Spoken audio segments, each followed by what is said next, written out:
All right, so let me officially welcome everyone to the interview with David Schrum. And we are hosted, as you know, by the Academy of Professional Dialogue. And I will put in the chat in just a few minutes a link to the conference, which is coming up on the 25th of October. And so if you're interested in joining that, please go in to the link I put up and you can sign in to join that. And let me just say a little bit about what we're doing today, since some people have not been on before. And that is that we're going to, Linda and I are both going to be asking David some questions. And then after about 40 minutes, I'm going to put you in small groups where you can talk about what he said. You'll be in small groups for about 20 minutes. And then when we come back, it'll be your chance to ask David what you want to ask, or to talk to him about what you want to tell him, either one. We'll do that again for about 20 or 25 minutes. So you'll have lots of opportunity to get your questions and thoughts in as well. So with that, I'm going to turn it over to Linda. And while she's introducing David, I'm going to try my best to spotlight us all, or spotlight Linda and I. Thank you, Nancy, and David, of course. So David, it's a wonderful pleasure to be able to introduce you formally. I know David through almost 3 years of being in a monthly dialogue with him, and it's been such a joy. And so to interview you, it's a whole different kind of thing because I'm getting to know more of your background. I know that you grew up in Sudbury, Canada. That's where you went to get your degree in quantum theory. Actually, you got a PhD from Queen's University. And then you went on to do some postdoc work with David Bohm at Birkbeck College. And then I understand you taught math. You went back to Sudbury and you were a mathematics teacher there at Cambrian College in Sudbury, where you were from. So my first question, just to get us started, is how did you find your way from Sudbury all the way to Birkbeck College, and to David Bohm in particular? Not an easy man to find, not one that most of us would, gravitate towards. So your story, please. Well, I went to university at Queen's University in Kingston in Canada. And there I studied engineering first. And at that time, I found out what my real interest was. And so I began to study a master's and a PhD under David Peat, a name which many of you know. And I completed my PhD, extending some of Bohm's work on plasmas. But that's not why I ended up with Bohm. Why I ended up with Bohm was because David Peat and I heard that there was this heretical physicist who was not satisfied with the way physics was going, and we felt the same way. The way physics was going was, quantum physics in particular, people had worked out formulas that allowed you to calculate the answers to all the problems. Thing is, nobody knew why the formulas worked. We're still there, by the way. We have a little better idea through the work of David Bohm, but quantum mechanics is still a mystery with regard to the quantum principle.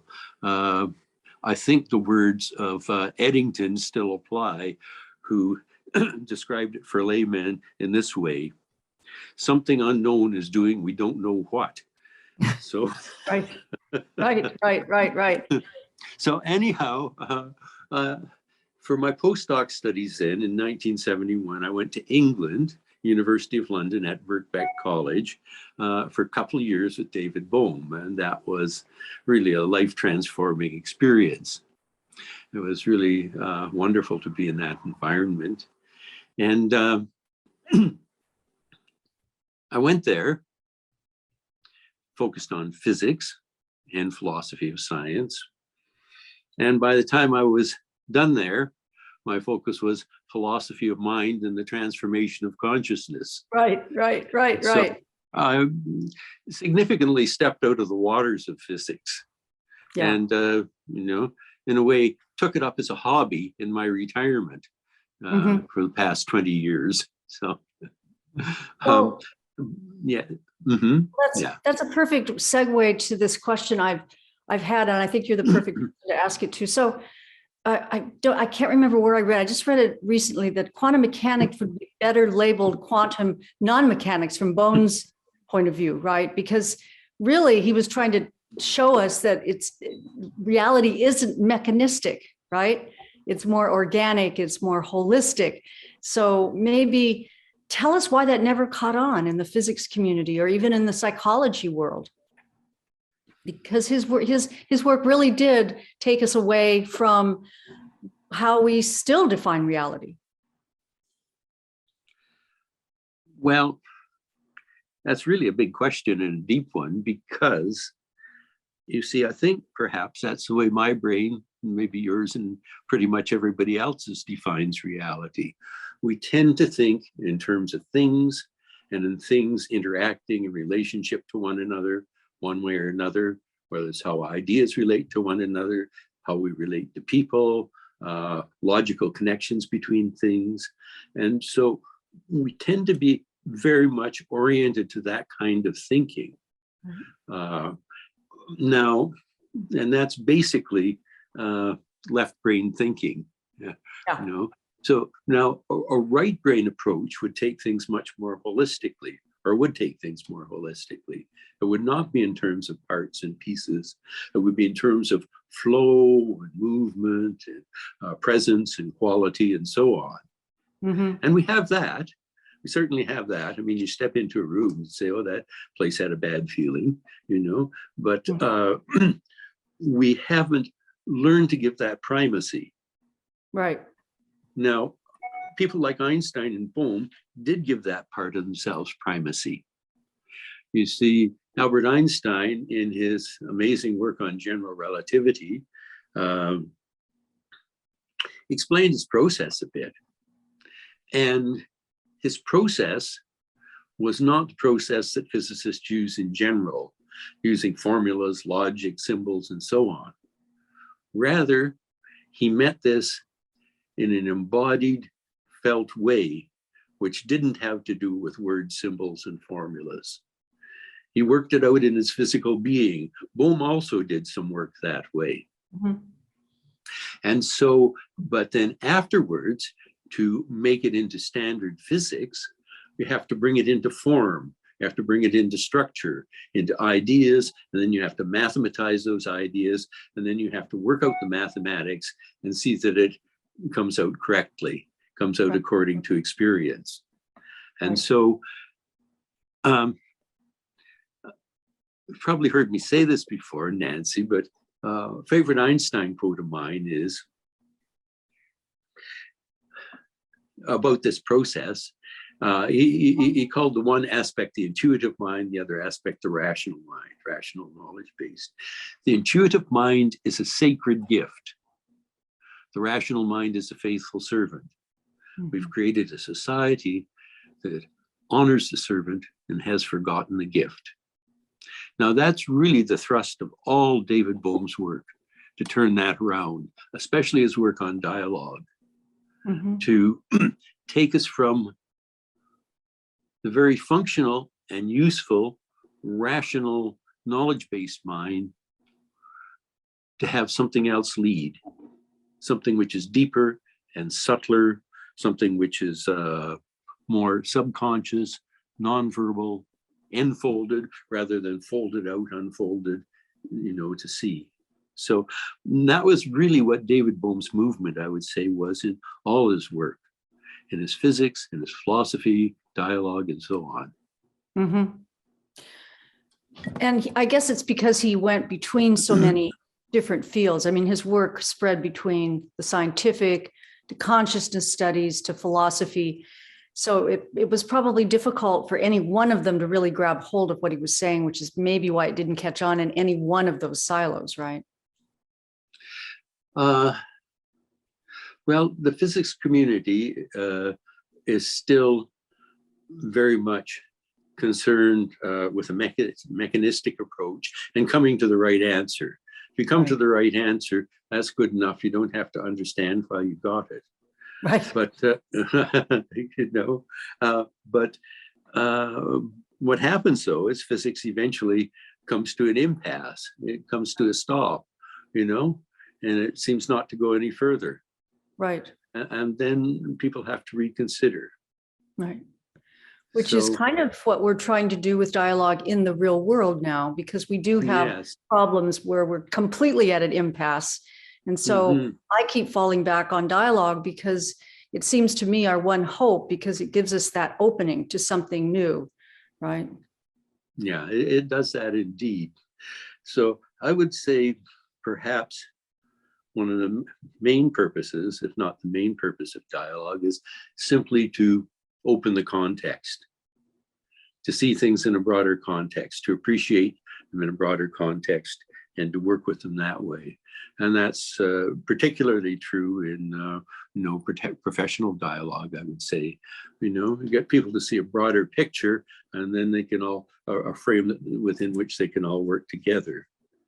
Right. Bohmian dialogue, the picture is so broad, it includes everything, which is a little bit why it becomes problematic to include it in a field. But it's basically about human consciousness. And so it can't be problem solution anymore, because I'm inside the system now. I'm part of the problem, Right. I may be in movement to participate in the solution, but I'm also a participant in the problem at some subtle level. Yes. Maybe not at a level that I understand. Right. And again, Bohm's intention in dialogue was really movement at a pre-verbal, unconscious, implicit or implicate level. Not that the surface is not important, it is, but that's what we give all our attention to. And so Bohm was intending a different kind of movement, a different kind of exploration, which is why it's so hard to understand, a lot of Bohm's writing on dialogue. It is so countercultural, so counter how I've been taught to think. Right.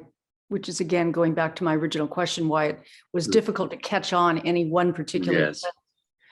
One question, then I'm going to hand it over to Nancy. How would you use Bohm's analogy of the hologram as a way of kind of talking about dialogue, or what Bohm was trying to get at? Well, let me think about that. So if we take a holographic picture, make a hologram, and we get what you might call like the negative of it, and you take a piece of it, any piece, you shine a light through that, and you get the whole picture. Right. Any little part you snip off has a picture of the whole. It may be a little fuzzier because you don't have so many elements to work with. Now, if you take a photographic negative and shine a light through a part of it, say of me on the screen here, you may get my left ear and a bit of something else. Right. Right. Right. Right. So that's the fragmentary view is compared to the holistic view. So in terms of dialogue, I think what I would bring out, if I wanted to use that as a metaphor, is that firstly, at a surface level, we're all quite different from one another. We have different memories, experiences, ways of doing things, all the rest of that. But Bohm is saying that at a deeper, unconscious level of us, we are part of a vast movement of language, culture, human ways of doing things, which has been socialized into humanity over 10,000 years. And then beyond that, are animal conditioning for millions of years before that. And that whole structure, we don't really see that, except, when something really hits us hard in the wrong way, and the old animal rage comes out, or fear, or something, Yeah. So, Right. but it's all there, you see, it's all there. And it's all part of this whole psychological structure. I think the more important part is the social conditioning, what language does to it, and how it has made our thinking conform to certain ways which are really limited that we don't see. Mm-hmm. And so now, okay, a hologram. Here we are, yes, superficially, we're individual. Bohm is saying that if we penetrate into this to some depth, we'll find at a deeper level, we're all pretty much the same. Mm-hmm. And if we can enter into a relationship at that level of feeling, bodily sensation, and talking to one another on the surface, of course, then we come to a movement of the whole. And we can begin to move as the whole, so that within each one of us, the whole is folded, Mm-hmm. just like each little part of the hologram, you see. And we can relate through that rather than simply through our similarities and differences. Mm-hmm. Yes, Our, it's where our we really, agreements and disagreements and so on, yeah. right. So he's We really- saying it's a whole different way of doing business, but this involves a transformation in the way that consciousness works, which is, I mean, we're not talking something that's, no, a weekend course. Right, right. So Nancy, I'll hand it to you for a while. Well, I'm just interested in the last thing you said, David, that we could all move as a whole if we could all experience this. But that's such a big task. I mean, how in the world can we get everybody thinking dialogically or Okay. Well, maybe let's go back to the basics, really basic, you know, which everyone, not only as a professional, but as a beginning dialoguer knows. Dialogue's about listening, because most of the time we're listening. Now, the key is, though, it's about the quality of the listening. You know, I'm listening from my position and yeah, sure, you know what I mean? Or, oh, I agree with that. Then it's really all about me in relationship to what's going on in my head. Well, that's one kind of listening. It's very, very superficial.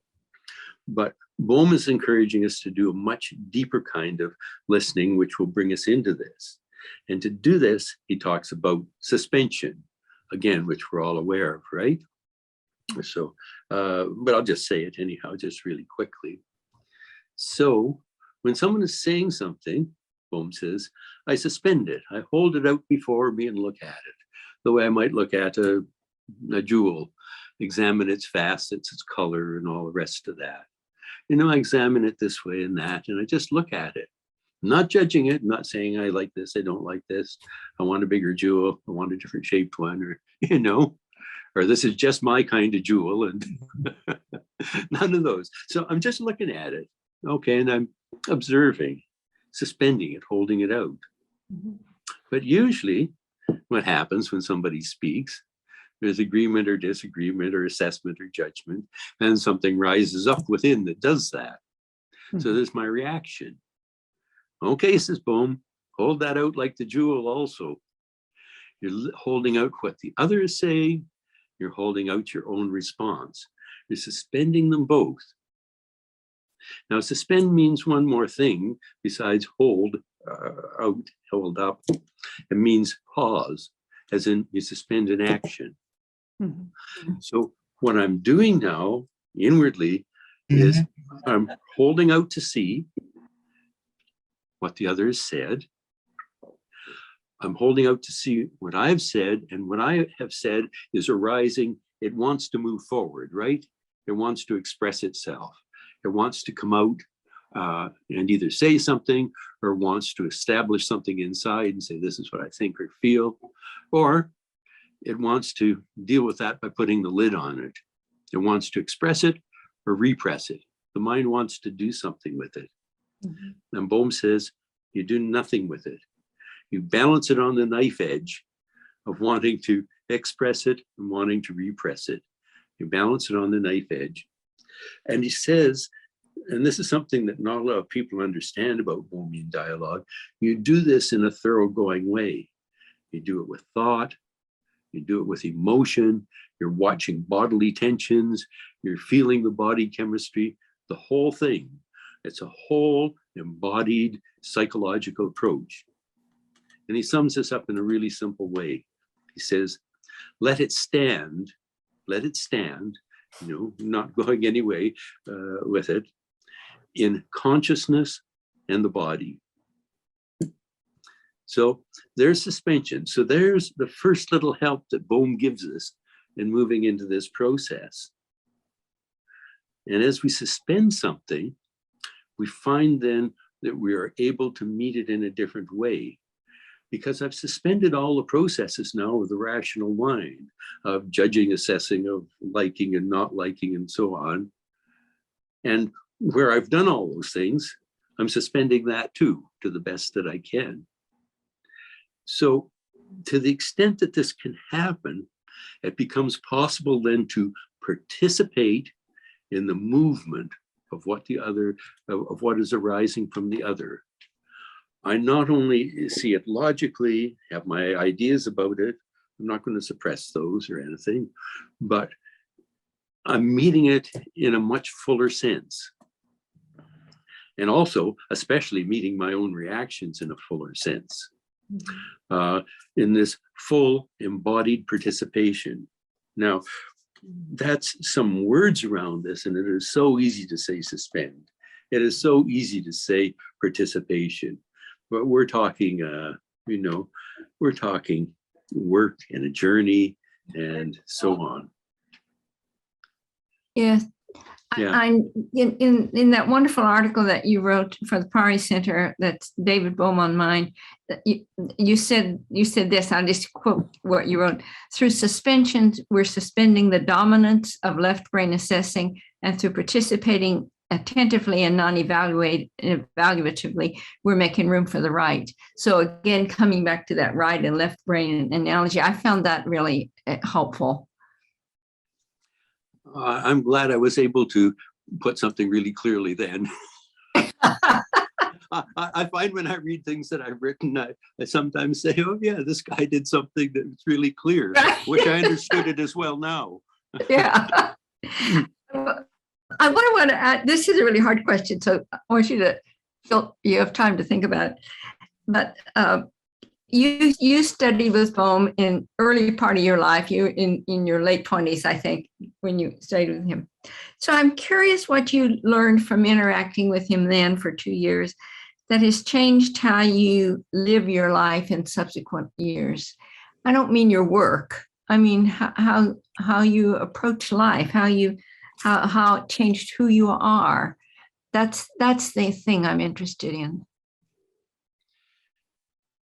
Okay, so you're now into a tumultuous period of my story, into the arriving of children, into the unraveling of a marriage, into all kinds of contention and so on. And I'm not sure it's a story that you really want to hear. And I'm not sure that Bohm or Bohm dialogue saved me from anything. I went through it all just like any of us in something like that, where something goes really, really sour and you're doing your best to hold it together, and that's not the way it's going to go. And yeah, so that's kind of the way things went after that for a while. And then eventually there was a separation and a joint custody agreement and all this. And after that, I had freedom to do something which was very interesting to me, to go to talks of Krishnamurti in California, fly down there. And Bohm would go to those too. And so I would see Bohm there. And yeah, I was very interested at that time in the work of Krishnamurti. You see, at Birkbeck, I found out through Bohm that Krishnamurti was giving some talks in England. And so I went to a weekend with my wife at that time.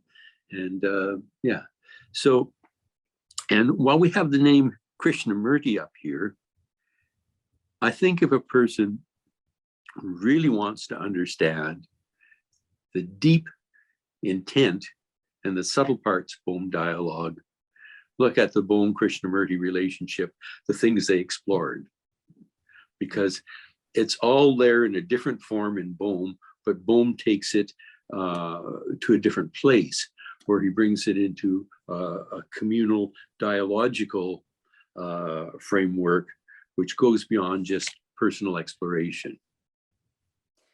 Yeah, if I could pick it up from there, because it seems when I listen to you, I get more and more clear that even working with Krishnamurti, Bohm felt limited because it was just the two of them. And they could only see so much of, if we go back to the hologram, the holographic analogy. Whereas if you have a group of people exploring a deep inquiry, you have many more perspectives. And so it's in that bumping up against the different assumptions and the suspensions people have that you have a fuller, perhaps, opportunity for breakthroughs in thought. I mean, I think that's where Bohm was trying to get us to go, right? So that we don't just stay locked in one rigid position. Well, yes, he didn't want people to be, well, maybe I want to start that sentence differently.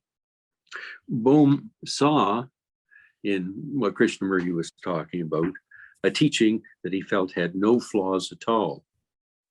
What he felt was the problem was that a person who understood these things somewhat, who was just getting a hint or an inkling of them, getting into them, would then be thrown back into the culture. Mm-hmm. The culture outside them and the culture inside me.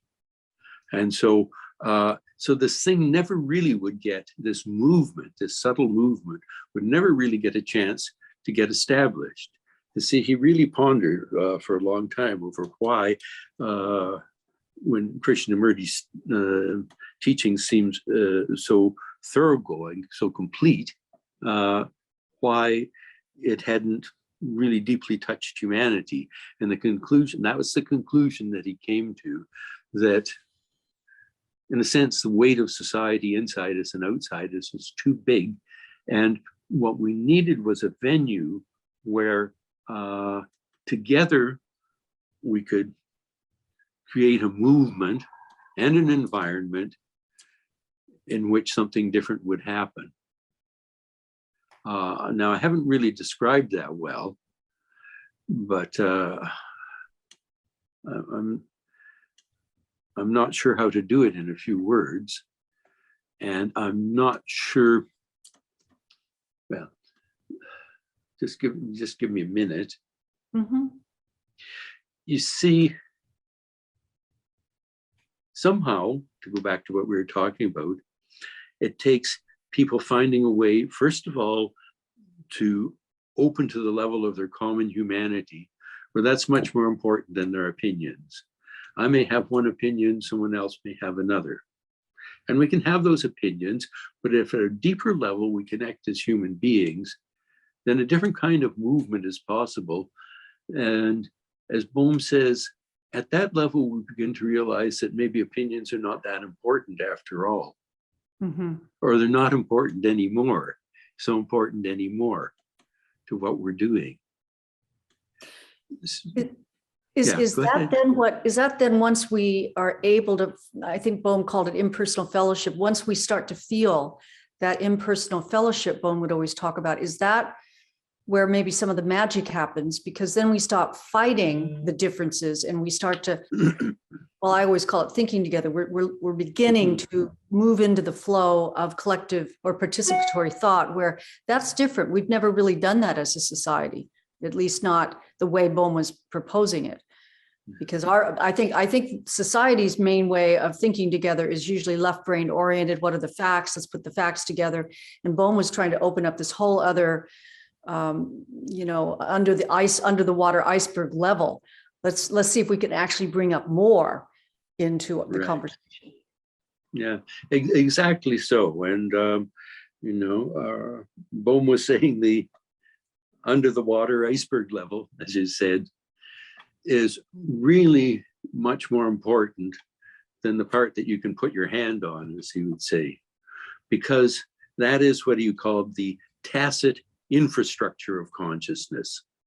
The part above is the exposed explicit part, and the subconscious part is tacit. And several factors of it. One is that it's bigger than the conscious part, then our little conscious minds needling away at this and that, and I like this, I don't like that, and so on. And then trying to have profound thoughts, the whole thing. So there's that level, but there's the whole thing underneath that is driving that's giving its motives, its intentionality, and so on. And by the time that gets to the surface, it gets twisted and distorted even further. And so we don't really see that level of ourselves. But in relationship, in what Krishna already called the mirror of relationship, we can see it because it starts to come out in us, it starts to come out in the other. And we start to get a feeling for this one dance that we're all doing, although we're all doing it in different ways. But what we see are the different ways, we tend to. And so I hope I haven't gone on too long about that. But No. Yeah. Nancy, do you have other?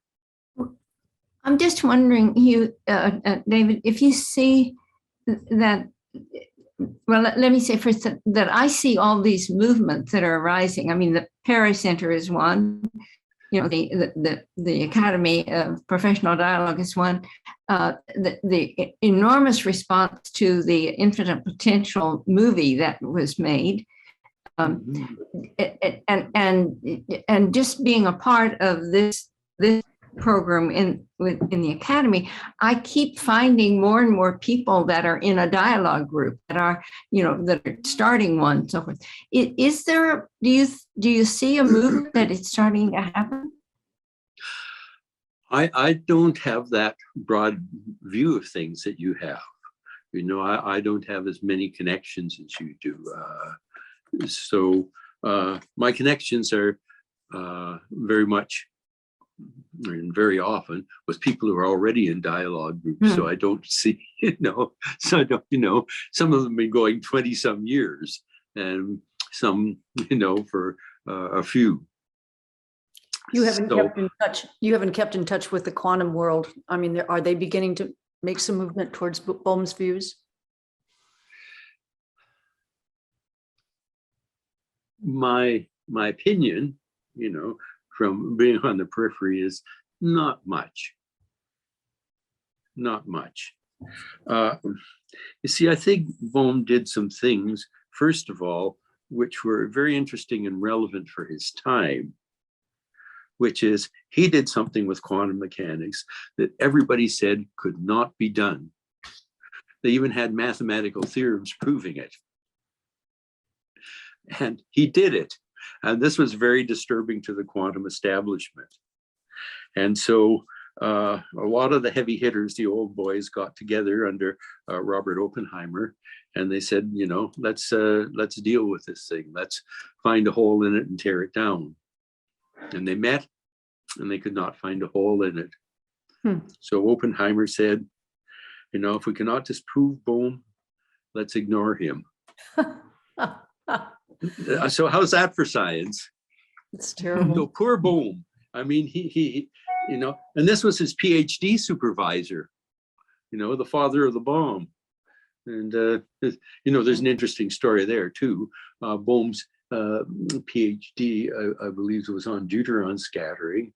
And so when they were building the bomb, they seized his PhD, classified it, would not allow him to look at it. And it went away, but then he was just awarded a PhD. So, I mean, it's a weird world we live in. It is. Politics are everywhere, it seems.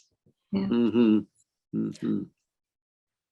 So, yeah, I don't see Bohm's work being really emulated. Yeah. His kind of thinking, I think, is really important. His kind of thinking of the implicate order and of our material reality being something that's emergent. You know, it's not just like rocks and trees and so on, but these are all emergent out of a rock is emergent out of an incredible substratum. And you probably, since you heard the film Infinite Potential, you probably heard me say that. I mean, the substratum is what we call empty space. And Bohm said that if you look at the physics carefully, it implies that empty space is not a void, it's a plenum. It's not empty, it's infinitely full in a highly ordered way so that things pass through it in a coherent way, pass through it without disturbing it.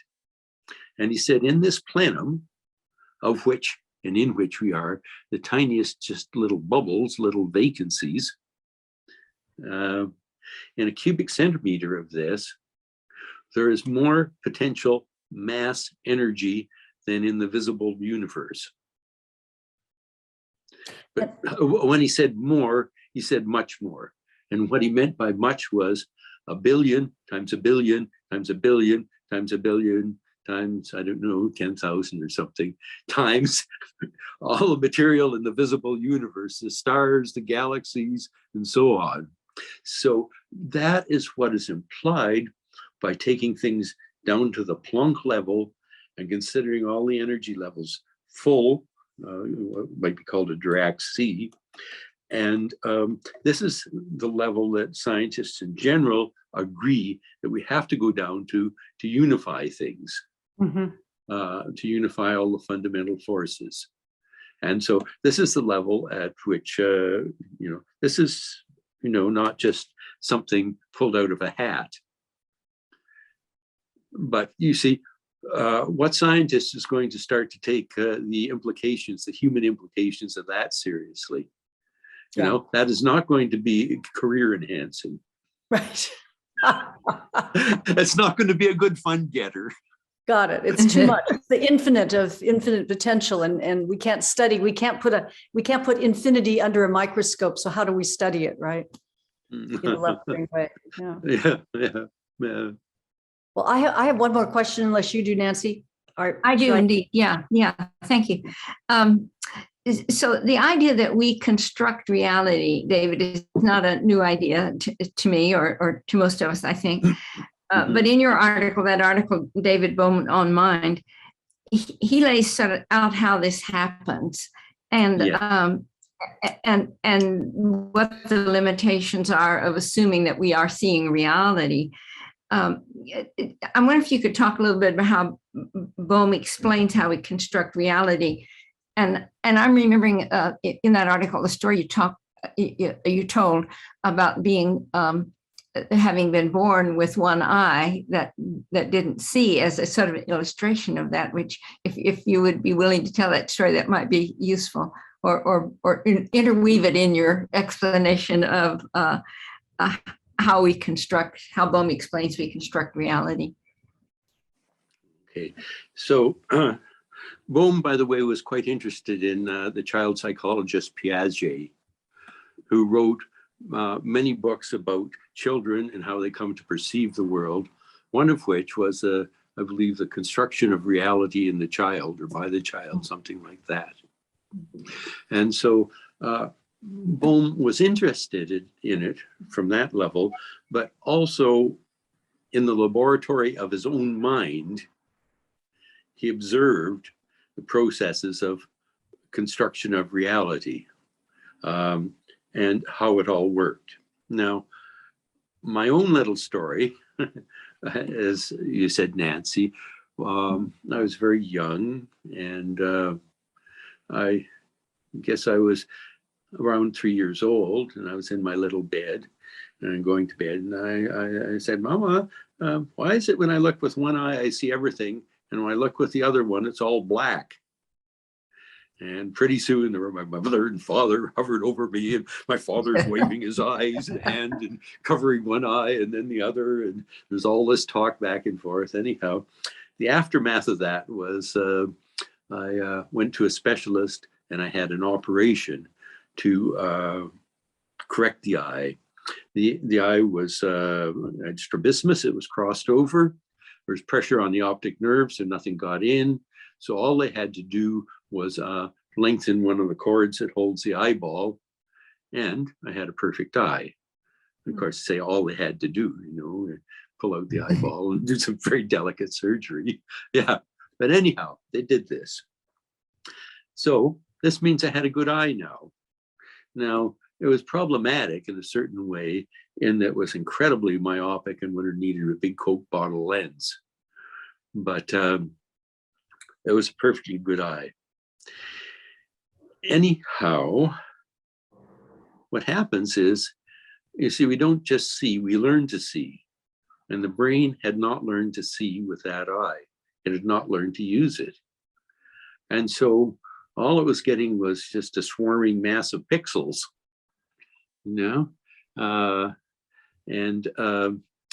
so I was told to put a patch over my good eye, to use my bad eye, and my bad eye would learn. And so, I don't know, I'm 3.5, maybe 4 years old, and I put a patch on this eye as I'm told, and I go about, and I'm feeling seasick, and I'm getting headaches all the time. I'm bumping into things and hurting myself. I'm crying all the time, and eventually refused to do anything. And so my parents took the patch off, and that was the end of learning to see with that eye. So, however, later on in life, I'm a young kid now, and I'm reading the comic books, reading comics and so on. And I think to look with my bad eye, and things are, swarming around. So I get a newspaper and I look at the headline, and I'm trying to look at it, trying to read it, and it's still all in movement and so on. And I can't really do it. And I tried that and off and on over the years. And then on one birthday, I got a telescope. And it occurred to me, okay, this eye is myopic. Here is a variable focus lens. I can use that to find the right focus for my bad eye. And with it, I'll be able to see. So I decided to do a good experiment with this. And I shuffled a deck of cards, and I went upstairs to my parents' bedroom, and I put an unseen card on the windowsill of their room, went across the hall to my room, propped up my telescope on a pile of books on a table there, and I looked. And I focused this telescope. And at one point, I knew I had a sharp image. The only way I knew it was I had a visceral feeling of sharpness, and I knew it was sharp. I couldn't see anything. It was still the same swarming thing, but I knew it was sharp. And then I knew, oh, there are a discrete number of objects here. Don't tell me how I knew it. I knew there were a discrete number of objects. I couldn't count them. I couldn't place them, but I just knew there were discrete objects.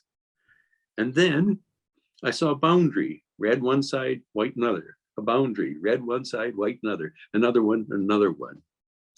And then an angle, red inside, white outside. An angle, red inside, white outside, the other angle.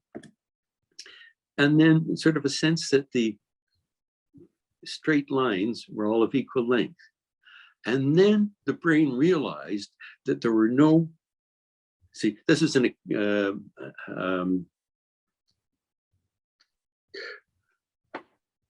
angle which is acute or obtuse. It's not bigger than 180 degrees. Now, a reflex angle is bigger than 180, okay, be the outside. The brain realized that there were no reflex angles with red outside and white inside. And given all that information, it was really interesting.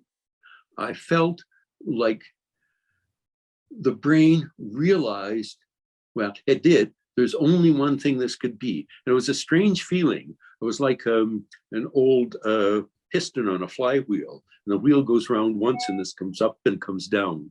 And it was like it pumped out this realization. And the moment the brain pumped out this realization, the image of a diamond was displayed. But as I was looking at the image of the diamond, I knew I was imagining it. I knew I was not seeing it. I was imagining it. I had imagined it. So by this time, I'm feeling very seasick, got a bad headache and so on. I go and lie down in my bed, but I'm really interested in this. So 15 minutes, I draw myself back and I look again. The diamond comes together in a fraction of a second. After that, when I looked, I saw a diamond. But that made me realize that, and not strongly then because I was young, but later on, that the whole of reality is put together that way. It's a projection of imagination based on putting things together and experience. That doesn't mean it's not true, because there were markings that shape on the card, you see, but it tends to mean that the reality that I experience is very limited, especially a psychological reality. So now Boehm's, I'm sorry, I went on for a long time with my little story. So Boehm talks about then how we create reality. He says, first of all, the brain takes this vast influx of information.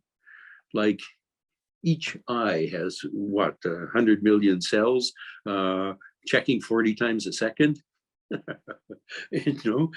plus other inputs. So there's a lot coming in. So the brain takes that vast acid trip of information and it abstracts out what's important, or it feels as important according to its conditioning. And its experience. So Boehm says, first step is abstraction. And then the brain puts that in idealized forms. That's like the idealized form of the side of the diamond, the angle, and so on. Mm-hmm. It puts things in terms of concepts that we already understand. Some of them could be emotional, whatever. So abstraction, idealization. After that, it forms an image. You could call it conceptualization if it's an idea or something. And then lastly, what it does is it says, this is real. Okay? It reifies it. It puts a flag on it and says, this is the real thing. It's not a dream. It's not a hallucination. It's not just something you're thinking about or imagining. This is the real thing. You know, you see yourself crossing the road, you see that bus coming at you fast, go. So this reification is an incredibly important step. Otherwise, we would not have, survived in the forests and so on as animals. We would have been pondering the image, and bad things would have happened. And the reification for you was seeing the real diamond, that the diamond was real. Yeah. That's a diamond. If you had never seen a diamond before, with your other eye, you wouldn't have been able to reify it.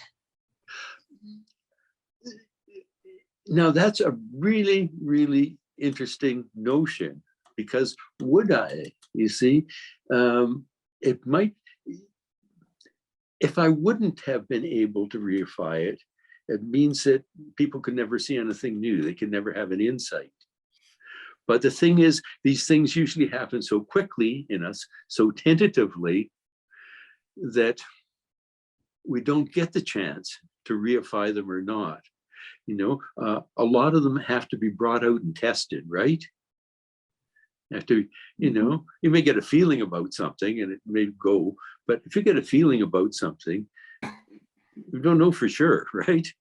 You have to sometimes test it out. But I think that's really interesting, this whole notion of reifying something that's not in your field of experience, because there's where the deep and subtle creativity comes in, you know? And yeah, I think that's something worth exploring. Mhm. Yeah. Yeah. Thank you. And even once we reify it, when we reify something, we have to then remember to let that go so that something else can come in, right? And that's Bohm's mystery. Yes, yes. Well, yeah, our reifications can be problematic too, you know. Right. I can think that, you know, Donald Trump is the best thing since, I don't know, apple pie with ice cream, as some people do, you know, and that's real for me. Right. So we have to be a little bit careful with this process. Now, you'll notice here that really what we're doing is we're talking mainly about left brain activity. Right. Then there's a whole other way of meeting something, which is the right brain. So now I'm still getting the same acid trip of 100 billion or more pieces of information coming every 25 milliseconds, you know, every 40th of a second. And what does the right brain do with this? Instead of trying to break it down into pieces and packages, the way the left brain does, and relate to one another and put them in their proper slots, it enters in the flow. It participates in the flow. It goes in the flow, and it is of the flow. And by being of the movement, it understands the movement in an intimate way, in a nonverbal way. And the thing is, I think this is happening, Bohm suggests this is happening all the time, but we're not really cognizant of that in ourselves because we're so used to wording things. We're so used to ignoring things which are subtle, which are intimations, which are evanescent, which are implicit. Yeah. An implicate order, you know? Right. And So, we don't realize that we're part of the whole, right? we don't realize that we're part of the whole. And there's another big thing, you know, we don't see ourselves as primarily part of the whole movement. I see myself first as an individual, and oh yeah, I'm kind of the same as everyone else, blah, blah, blah, you know, the old left brain talking. But the right brain can enter into this in a different way and sort of feel the community of man, humankind, womankind too.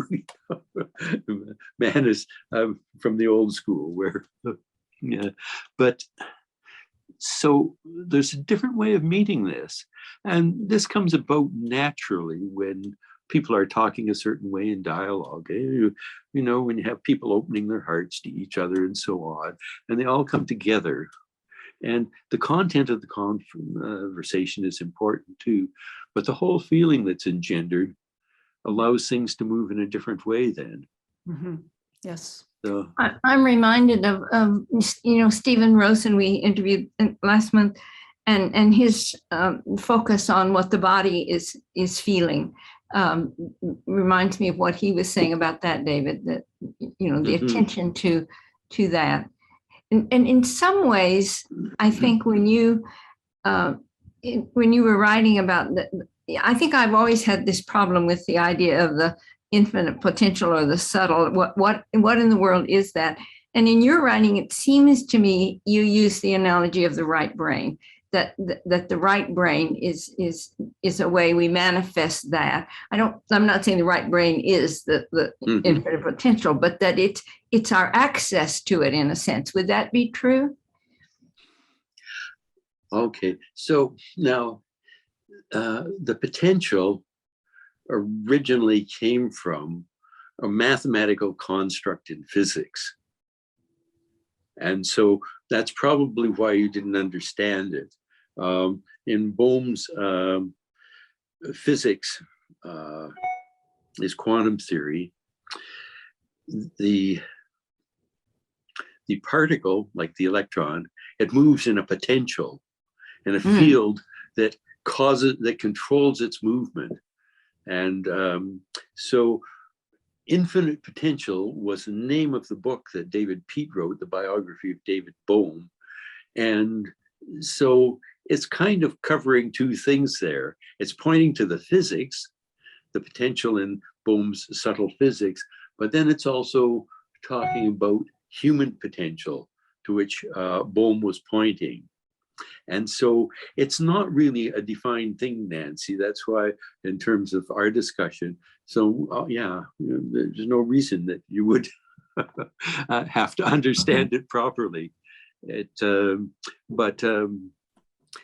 this again is recalls me, for me, Bohm talking about genius, which I think I mentioned in that article, in which when he talks about genius, he generally puts it in quotation marks because he doesn't consider it special. He doesn't consider it something that we don't all have. And what he's trying to do actually is open the door to us each finding our own creative genius. And he kind of brings that out a bit in the book, Science, Order, and Creativity with Peat. But the thing I find with Bohm is, in so many of these things, he leaves all the really juicy stuff for the last few pages, and fills the first part with explanations and so on. And so, yeah, we go way beyond.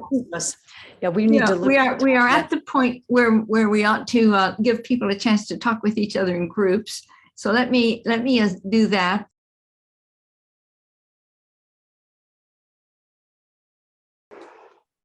Okay. We have some good questions. Do you want to ask the first one, Nancy?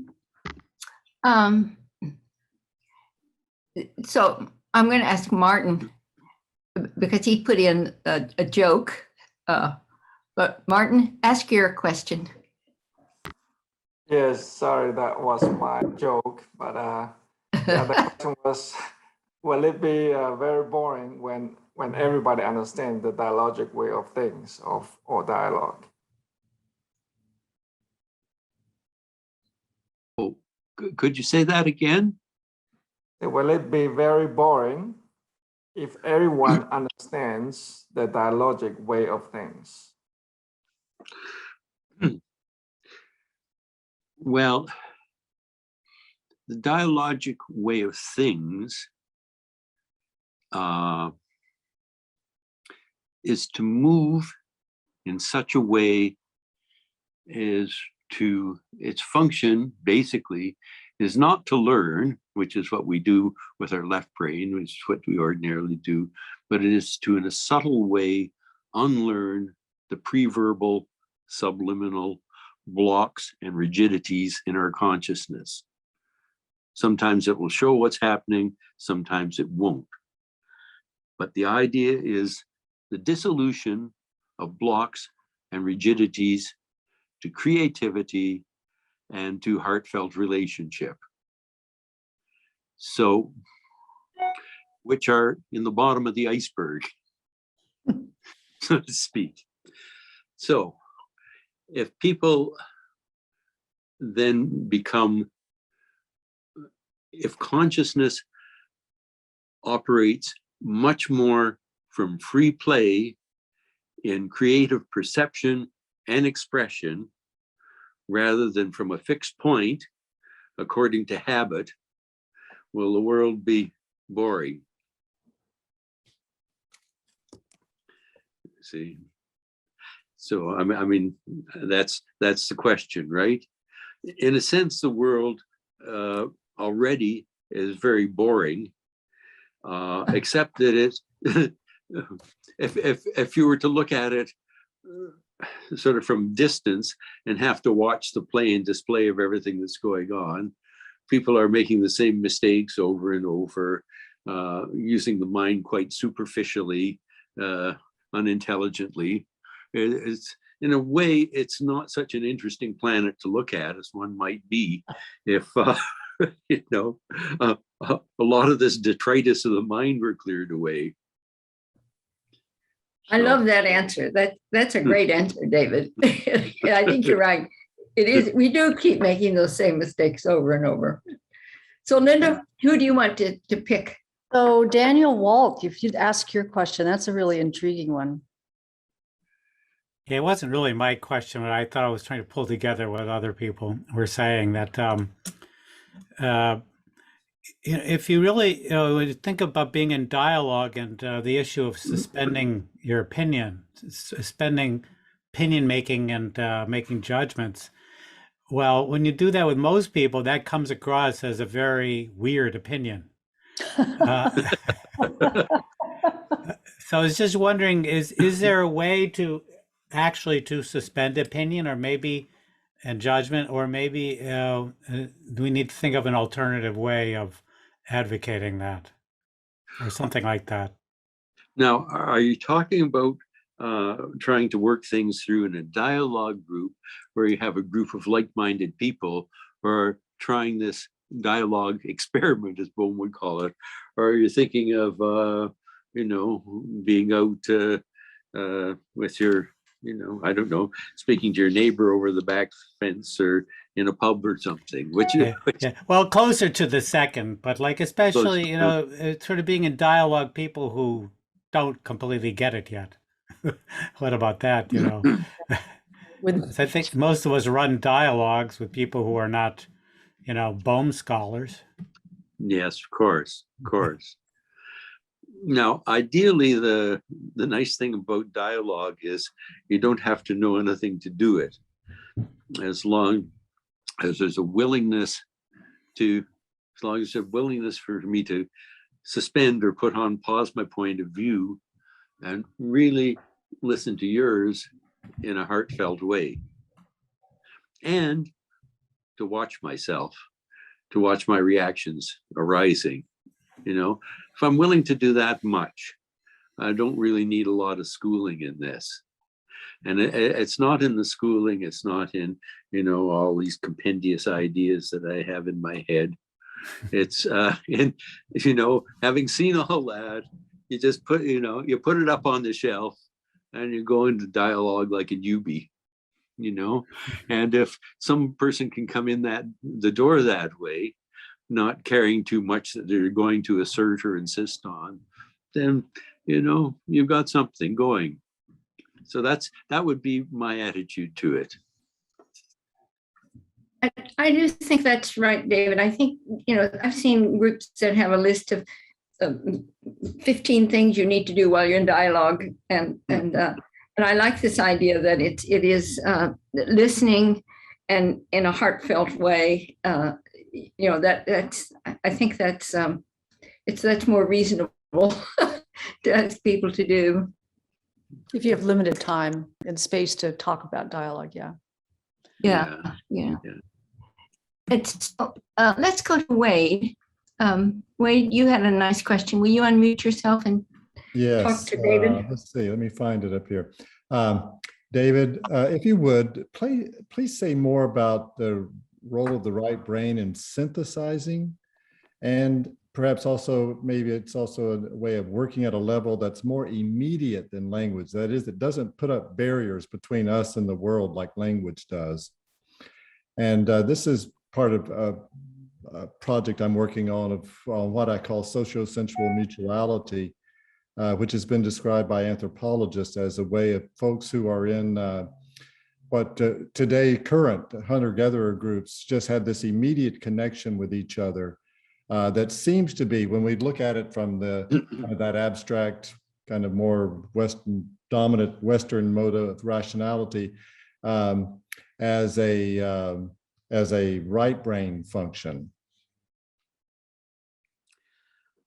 Okay, number one, I'm not a brain specialist, but going from there, as someone, understands that the brain is kind of like a split cantaloupe with 100 million axonal fibers in between the two halves, and that's about it.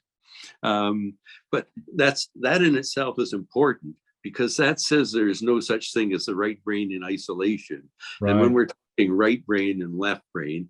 We're making incredible idealizations about a holistic system in which one kind of process may be dominating one half and another kind the other half. But you have incredible intercommunication there, first of all. And then the other thing that struck me that you pointed to was the notion of immediacy.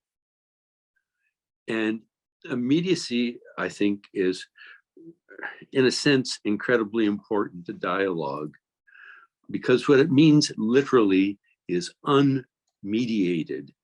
Yes. It's something that goes right in. It's not mediated by the filters, by I like, I don't like, I agree with that, I disagree, and so on. And so this is, again, in a sense, the heartfelt thing. If I'm sensing something by participation in it, by being in it, of it, with it, embodying it,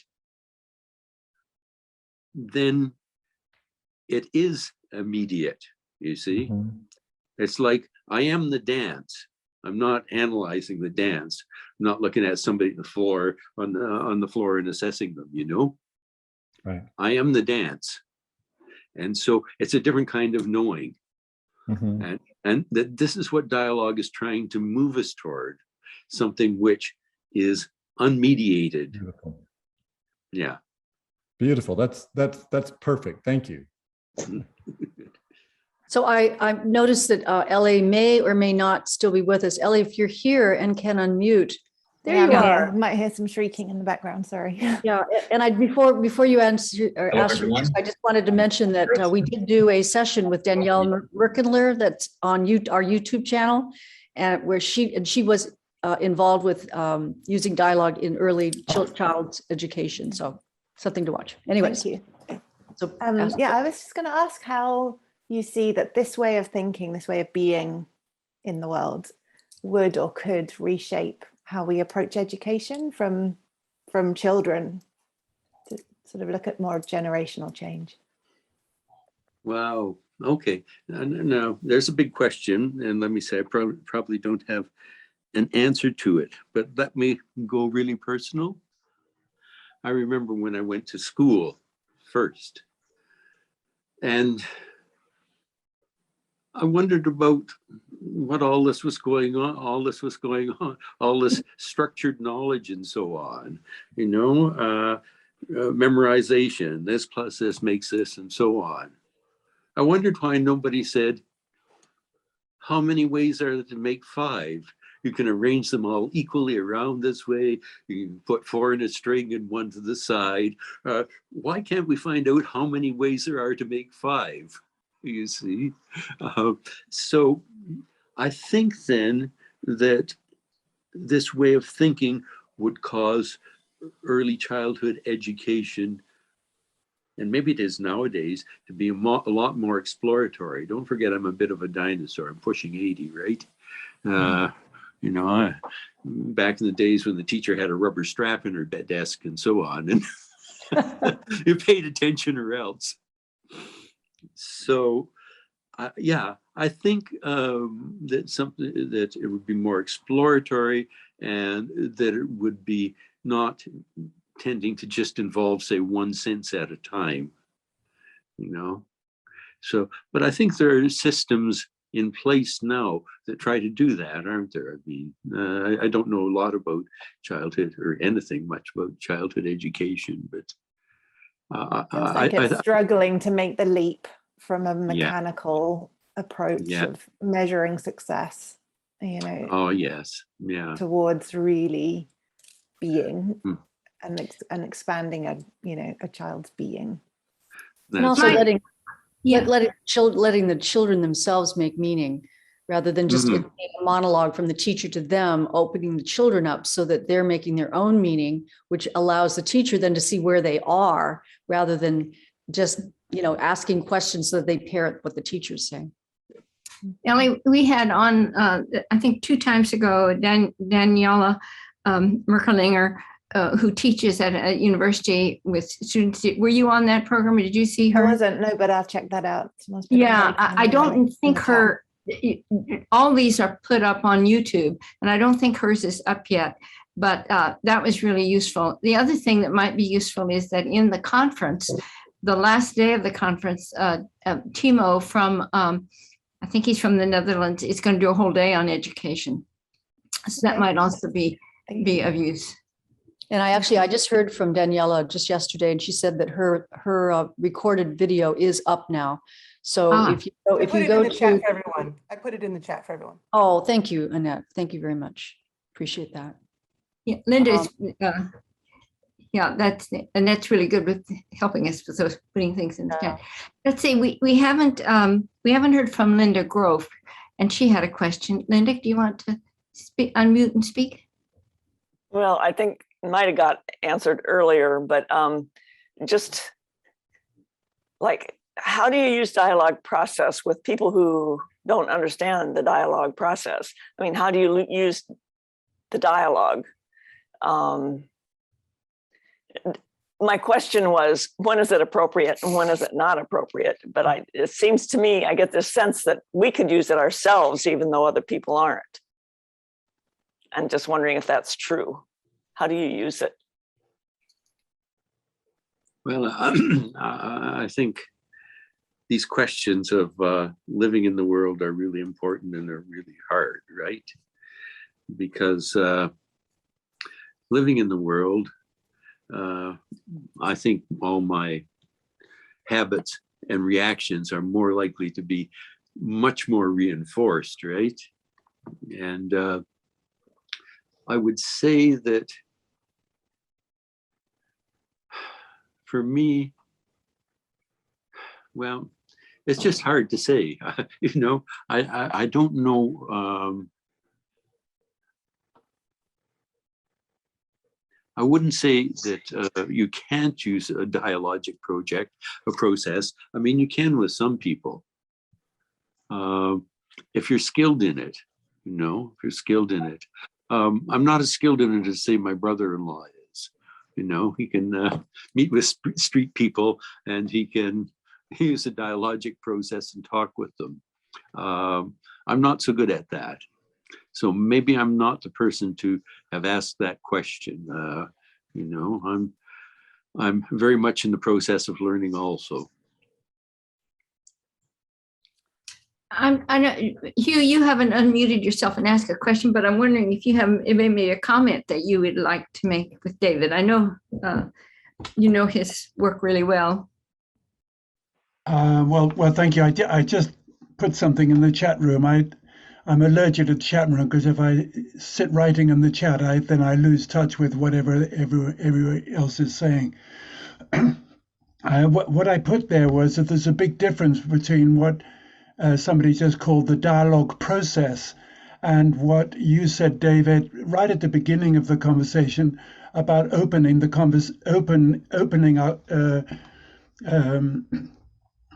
opening up the context as defining of a dialogic orientation. Opening up the context for me is an attitude, an orientation, an inclination, rather than a process that you follow. And I think that distinction is one that separates different constituencies in the academy. There are those who are keen to follow a process and understand what the process is, and they call it Bohmian dialogue.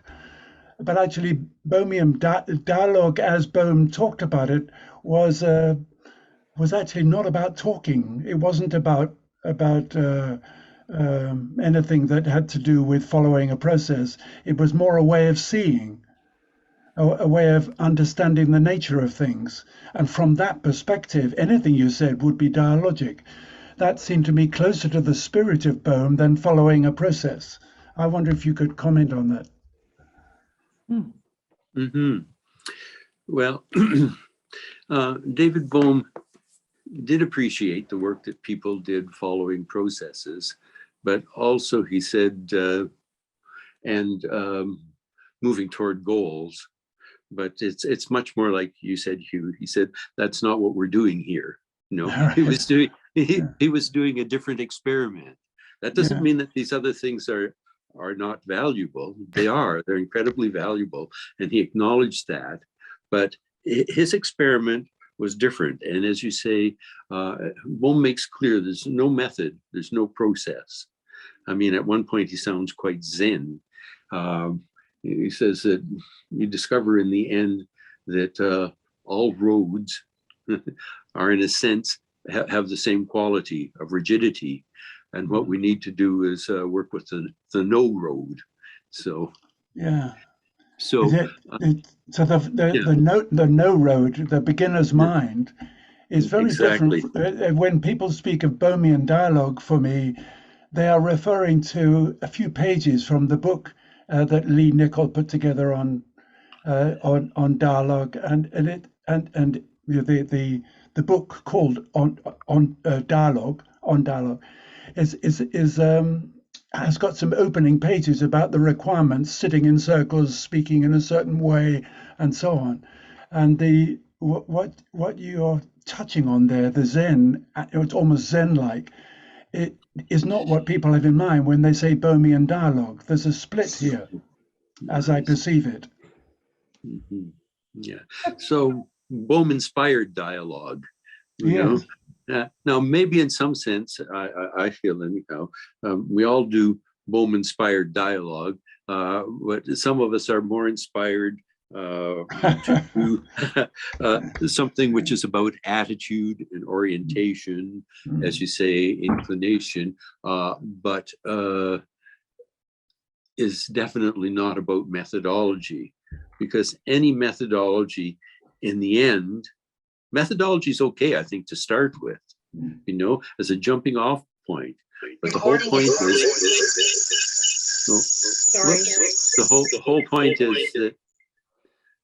the whole point is that it needs to be left behind at a certain point. You know, it's well, and Bohm says that about his own ideas, like even deep ideas like the implicate order. I mean, at one point in a conversation with philosophy professor Renee Weber, he says to her that the implicate order is not something to be held on to, but it's like a bridge to the other side. He said, if you're using a bridge, there's no point in staying on the bridge. Point is to leave the bridge behind and cross. And then he takes that metaphor and he goes a little further. He drops that and he says, actually, you know, a better metaphor is it's like a pier. You use the idea as a pier. You go to the end of the pier and then you dive off into the ocean. You know? So it's in the end about the implicate order. Whatever the explicit order is that is explicit, in the end, that's going to be limited. And our whole challenge, I would say, is that we've been schooled to find an understanding and then to work from that understanding.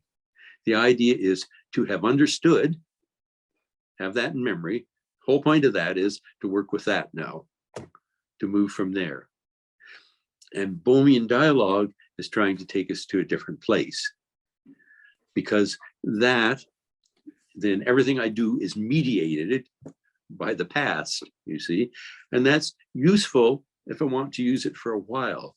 But if I want to take this experiment deeper and deeper, then I want something that is not mediated. And so, you see, what does it mean when I say I've understood something in that sense? One would call that literal understanding. It means that I have taken it, found a way to fit it coherently into my pattern of thinking, and say I've got it now. And that's good. That's what we use for all practical matters, right? And now I've got it in a coherent way in my pattern of thinking, and I can use it. Now, Bohm is suggesting then that there is a different way of meeting this. That's what we call conceptual or literal understanding. He says there's participatory understanding. And participatory understanding has to do with finding a way to be in and of the movement, participating in it, going with the flow.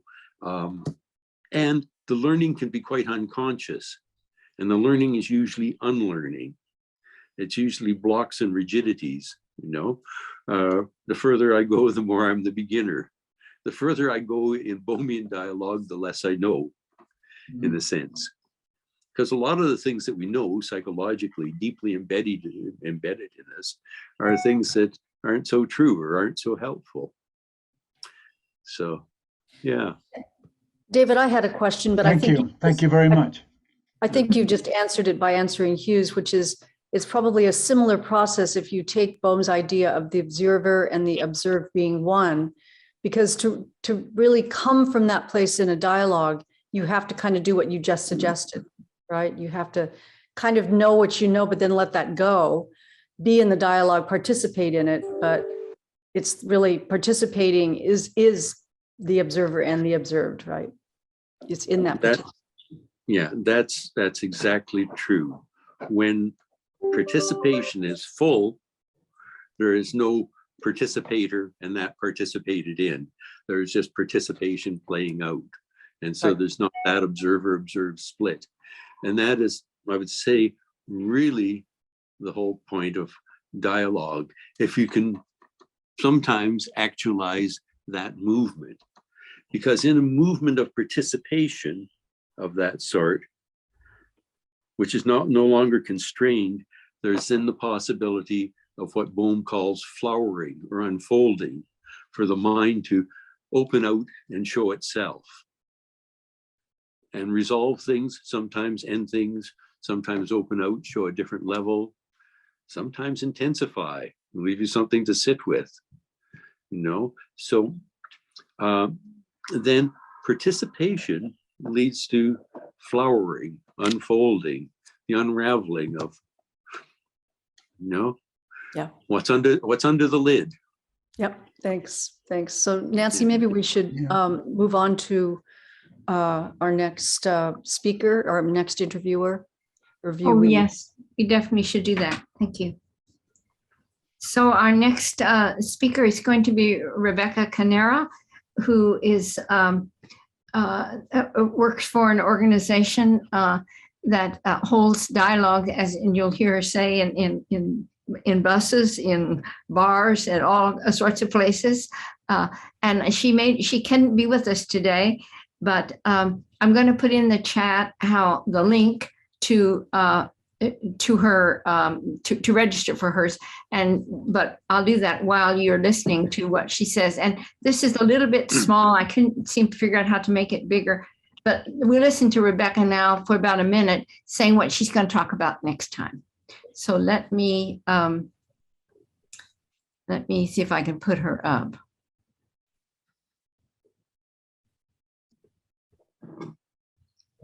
Okay.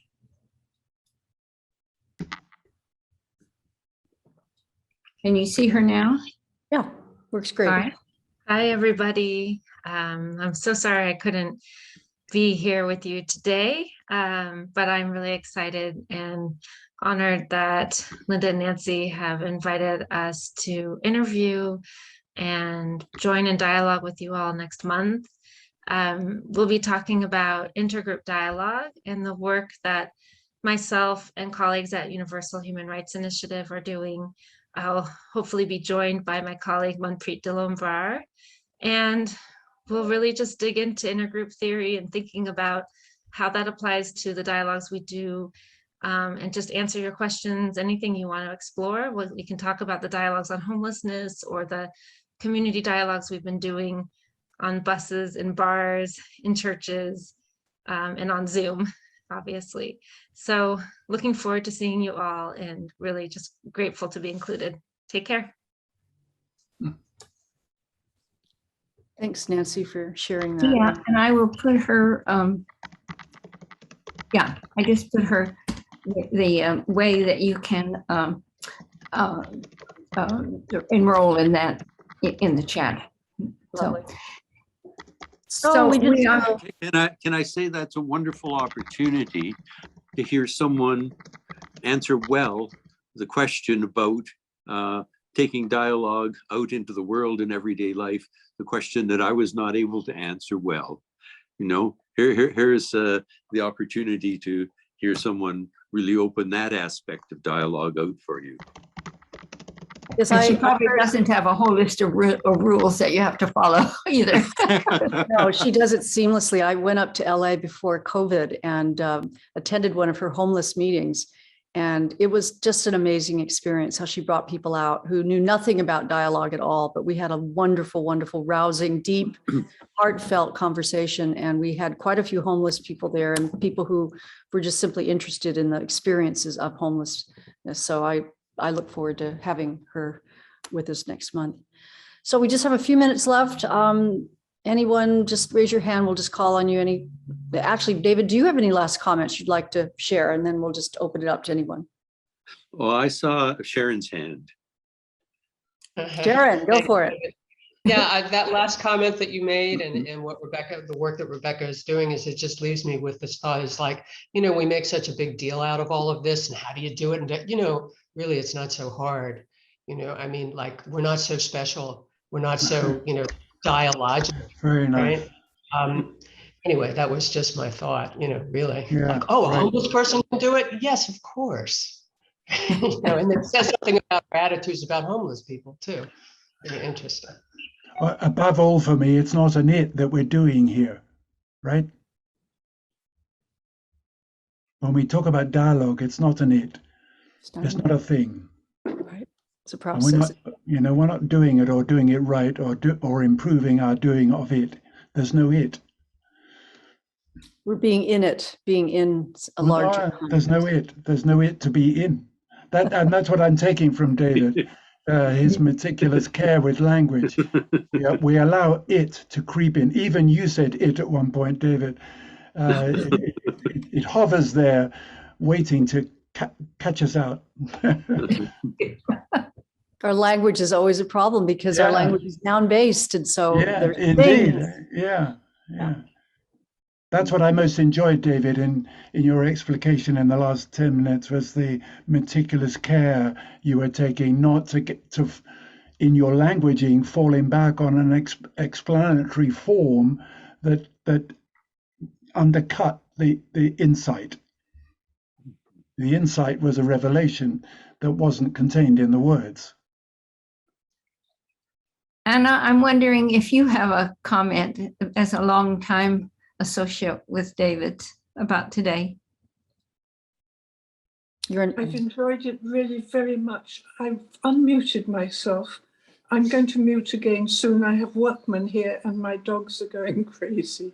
So thank you all. Thank you for including me. And I love the process, whoever it brings us with together. So bye-bye. Well done. Lovely, Linda. Nice meeting you, Nancy. Nice meeting you all. Bye-bye. Very nice.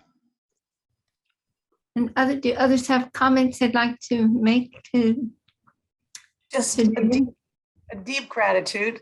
And also I invite folks to just take a second and think about what the visceral feeling that you're experiencing right now in the quality of conversation, the quality of David's responses.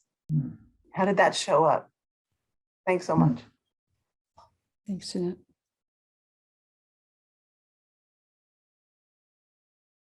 Yeah, you see, so that's interesting that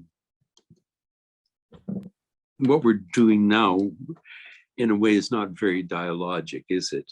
You know, I think Annette has brought us to that. And that in a Bohemian sense, we would be attending to the body. We would be pausing. We would have silences. We would have space, you know, and we would speak from what arose out of that, rather than from all the things I have in my breast pocket, you know, I could pull out my index card, or you know what I mean. So I think the whole topic of a dialogic space, certain level of quiescence, and felt level, as well as our intellect always working. Yeah, allows us to maybe tap into aspects of ourselves that in the busyness of life and relationship we don't ordinarily touch. And then when we do it together, we have the qualities of other people's beings that we're taking in also, you know, and we start to move in a different way then. Different,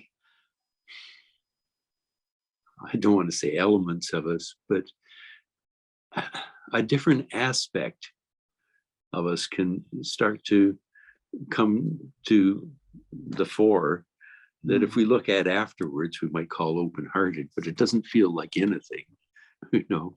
It just is a sense of the space opening together with care, with attention. It's something that we really don't all understand, and that we're in the process of partly understanding in the old way, which is to come to have understood, but partly understanding in a way which has to do simply with the immediacy, the presence of the moment, which creates its own change within, which has nothing to do with our doing. So. David, thank you so much for the session. Thank you all so much. Really appreciate it. Really appreciate the opportunity, first of all, Linda and Nancy, to be here. And I appreciate, you know, all who came and joined in, and our opportunity to talk together. We'll see you next month. So, and see you next. Bye-bye. Thanks very much.